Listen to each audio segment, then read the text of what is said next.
আয়াত ১৫৯।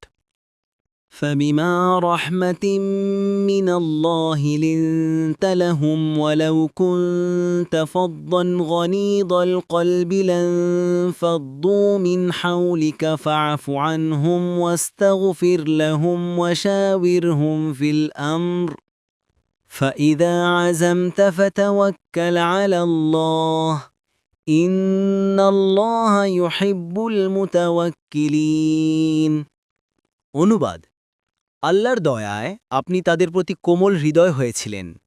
যদি আপনি রূঢ় ও কঠোর চিত্ত হতেন তবে তারা আপনার আশপাশ থেকে সরে পড়ত।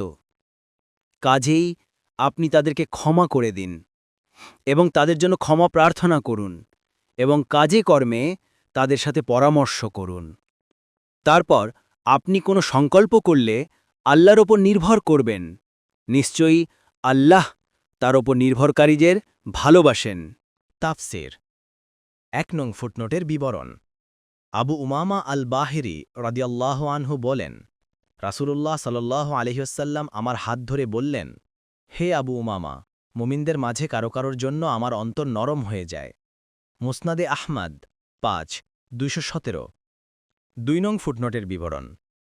অর্থাৎ ইতপূর্বে যেমন কাজে কর্মে এবং কোনো সিদ্ধান্ত নিতে হলে তাদের সাথে পরামর্শ করতেন, তেমনইভাবে এখনও তাদের সাথে পরামর্শ করুন, তাদের মনে প্রশান্তি আসতে পারে।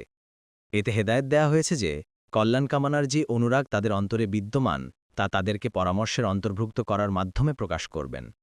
রাসূলুল্লাহ সাল্লাল্লাহু আলাইহি ওয়াসাল্লাম এক হাদিসে বলেছেন, যার কাছে পরামর্শ চাওয়া হয় সে আমানতদার। ইবনে মাজাহ ৩৭৪৫। অর্থাৎ সে আমানতের সাথে পরামর্শ দিবে, ভুল পথে চালাবে না এবং আমানত হিসেবেই সেটা তার কাছে রাখবে। এই আয়াতে সমাজ সংস্কারক ও দিন প্রচারকদের জন্য কয়েকটি বিষয়কে অপরিহার্য বলে সাব্যস্ত করা হয়েছে। প্রথমত, আচার ব্যবহার ও কথাবার্তায় রূঢ়তা পরিহার করা। দ্বিতীয়ত, সাধারণ লোকদের দ্বারা কোনো ভুলভ্রান্তি হয়ে গেলে কিংবা কষ্টদায়ক কোনো বিষয় সংঘটিত হলে সেজন্য প্রতিশোধমূলক ব্যবস্থা না নিয়ে বরং ক্ষমা প্রদর্শন করা এবং সদয় ব্যবহার করা। তৃতীয়ত, তাদের পদস্খলন ও ভুলভ্রান্তির কারণে তাদের কল্যাণ কামনা থেকে বিরত না থাকা, তাদের জন্য দোয়া প্রার্থনা করতে থাকা এবং বাহ্যিক আচার আচরণে তাদের সাথে সদ্ব্যবহার পরিহার না করা। উল্লিখিত আয়াতে রাসূল সাল্লাল্লাহু আলাইহি ওয়াসাল্লামকে প্রথমত সাহাবীদের কাছ থেকে পরামর্শ গ্রহণের নির্দেশ দেওয়া হয়েছে। তারপর আচরণ পদ্ধতি সম্পর্কে হিদায়াত দেওয়া হয়েছে।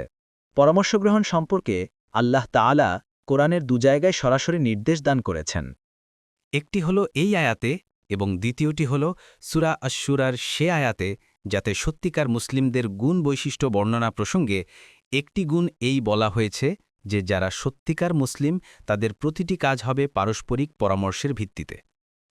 এতদুভয় আয়াতে যেভাবে রাষ্ট্রীয় ব্যাপারে পরামর্শের অপরিহার্যতা প্রতীয়মান হয়, তেমনিভাবে এতে ইসলামের রাষ্ট্রব্যবস্থা ও বিধান সংক্রান্ত কয়েকটি মূলনীতিও সামনে এসে যায়। তা হল এই যে ইসলামী রাষ্ট্র হল পরামর্শ ভিত্তিক রাষ্ট্র, যাতে পরামর্শের ভিত্তিতে নেতা বা রাষ্ট্রপ্রধান নির্বাচন সম্পন্ন হয়ে থাকে। এমনকি আলোচনা ও পরামর্শ করাকে ইসলামী রাষ্ট্রের জন্য একটি মৌলিক বিষয় হিসেবে মর্যাদা দেওয়া হয়েছে। ৩ নম্বর ফুটনোটের বিবরণ। উল্লেখিত আয়াতে লক্ষণীয় যে এতে রাসূল সাল্লাল্লাহু আলাইহি ওয়াসাল্লামকে পরামর্শ করার নির্দেশ দেওয়ার পর বলা হয়েছে, পরামর্শ করার পর আপনি যখন কোনো একটি দিক সাব্যস্ত করে নিয়ে সে মতে কাজ করার সিদ্ধান্ত নিয়ে নেন, তখন আল্লাহর উপর ভরসা করুন। এতে নির্দেশ বাস্তবায়নে দীর্ঘ সংকল্প হওয়াকে শুধুমাত্র মহানবী সাল্লাল্লাহু আলাইহি ওয়াসাল্লামের প্রতি সম্বুদ্ধযুক্ত করা হয়েছে।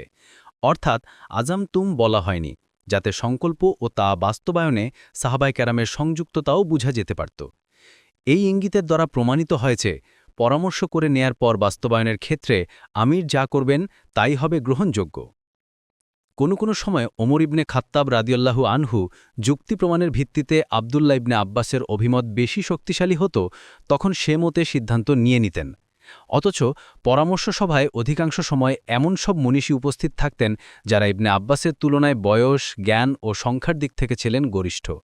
রাসূলুল্লাহ সাল্লাল্লাহু আলাইহি ওয়াসাল্লামও অনেক সময় শাইখাইন অর্থাৎ আবু বকর সিদ্দিক রাদিয়াল্লাহু আনহু এবং ওমর ফারুক রাদিয়াল্লাহু আনহুর মতকে সংখ্যাগরিষ্ঠ সাহাবীদের মতের উপর প্রাধান্যগান করেছেন।